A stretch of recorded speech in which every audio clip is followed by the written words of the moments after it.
Vidste du, at din mund er hjem for milliarder bakterier? Dette fantastiske fællesskab kaldes det orale mikrobiom. Det spiller faktisk en virkelig vigtig rolle i at forebygge alvorlig sygdom herunder kræft.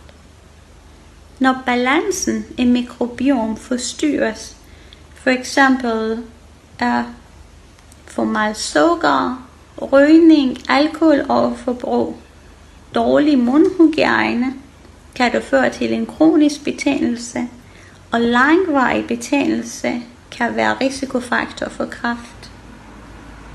Så hvad kan du gøre? Hold op med at ryge. Spis sundt. Lad være med at drikke for meget alkohol. Børste tænder. Brug tandtråd og gå til tandlæge. At passe på din mund handler ikke kun om dette smil. Det kan beskytte dig mod kræft. Forresten er jeg ikke tandlæge. Jeg er bare en onkolog.